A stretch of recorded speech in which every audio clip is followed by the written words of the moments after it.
friends, and welcome to the pre-market update. Yesterday we had seen Dow Jones or US markets had closed lower. S&P lost around 0.16%, whereas selling was seen in healthcare and energy stocks in the US after a smart gain was seen in those sectors. Asian markets have opened in green with markets outside of Japan registering marginal gains in that. Coming over to the Indian markets, yesterday Nifty index has hit a fresh record high and at close on Thursday and has crossed the psychological level of 9100.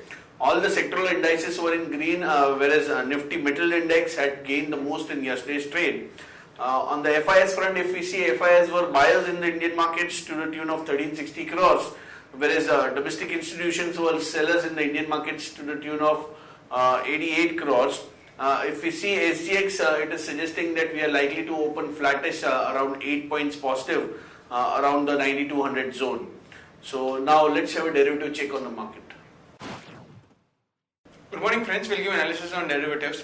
Yesterday's taking positive cues from the international markets. Our market did open on a positive note despite a rate hike which was seen in the Federal meet. But it was much of the anticipated move and market did reacted positively. And due to which market continued to remain on a positive direction throughout the day and eventually managed to close with a decent gain of around 0.73%, settling at 9176.15. On the open interest terms, 3.5% was added in the open interest. In the absolute terms, around 10 odd lakh shares were added in the open interest, which was quite substantial.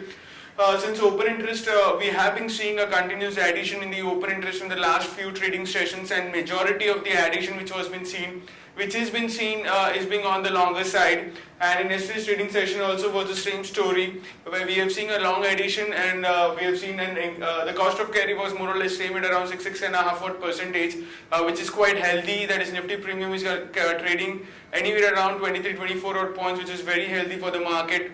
While put call ratio also increased further by around 6 basis points from 1.03 to 1.09. It's a one way upside for the put call ratio, which has been seen in the market. In the last 3 trading sessions, it has been rising by more than 20 basis points, and it's a very sharp upside on the put call ratio in line with the market going up, and which is also a positive sign for the market. If the put call ratio sustains above 1, it's always treated as a positive sign till 1.30. Volatility index cooled off further and it's been trading at a multi-year low, and it cooled off by around 4%, settling at 11.91 from 12.43 odd levels.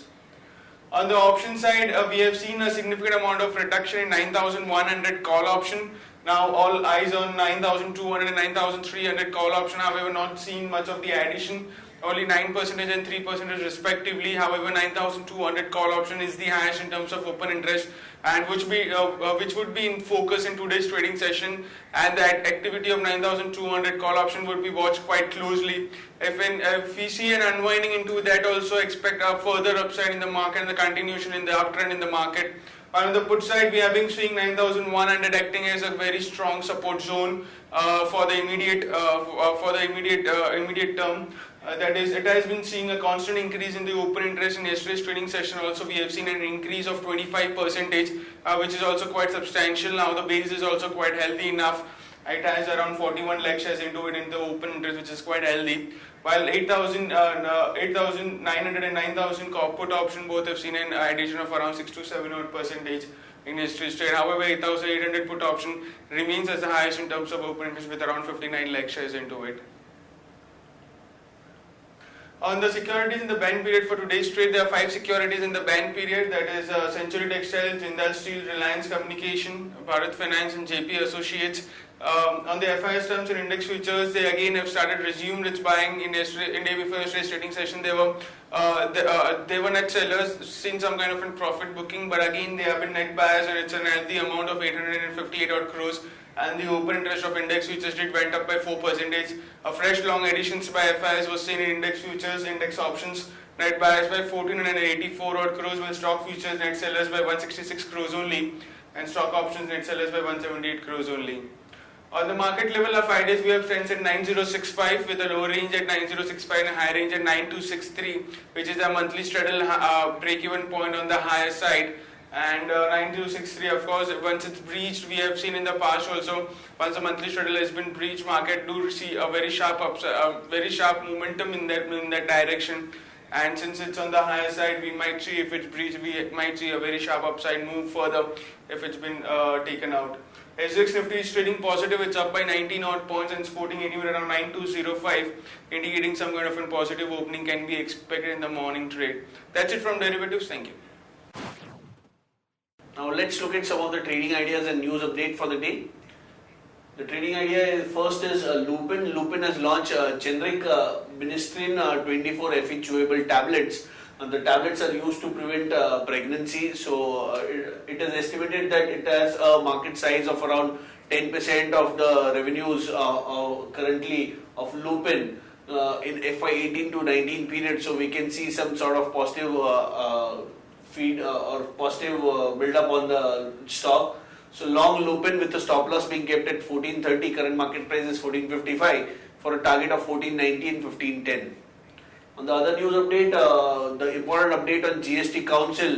GST Council has kept cess on demerit goods at 15%, whereas Council has cleared all the draft bills and stage is set for July 1 rollout for GST. So this could be a major positive trigger for the markets going ahead.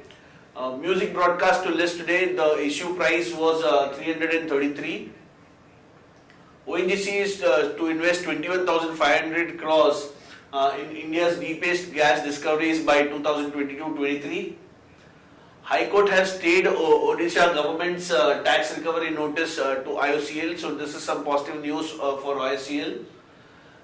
In yesterday's analyst meet, Reliance Capital has said that it is likely to separate health insurance unit and is likely to list its home subsidiary, home finance subsidiary. So this is some positive news fueling Reliance Capital. So we have already seen stock rallying and it could fuel some further upside. On the JV front, Lufthansa is looking at JV with Jet Airways in India. Taro gets US FDA nod for metronidazole gel. The gel is used to treat pelvic inflammatory diseases. Aurobindo Pharma gets tentative US FDA nod for tenofovir desoproxil fumarate tablets. The drug is used to treat chronic hepatitis B as well as HIV and AIDS. Government has generated close to 1748 crores from auction of 31 coal mines. The parliamentary panel has proposed a merger of BSNL and MTNL, so we could see some action on MTNL today. On the watch list front, if we see Godrej Industries is on the positive side, along with Sun TV and Apollo Tyres could be traded with a positive bias today. Whereas on the negative side, we could see some pressure on Star as well as Coal India. On the advisory picks, which are investment picks from a 1 year kind of a perspective and also displayed on ET Now between 9:15 and 9:30, we like Yes Bank with upside potential of close to 10%. We like Petronet LNG with upside potential of close to 17%. We like CSC with upside potential of 13%. Balrampur Chini with upside potential of close to 19%. And we also like Kalpataru Power with upside potential of close to 18%. These are the stocks from investment perspective and could be suggested to the investor clients. That's it, friends, from all of us. Thanks and have a nice trading session.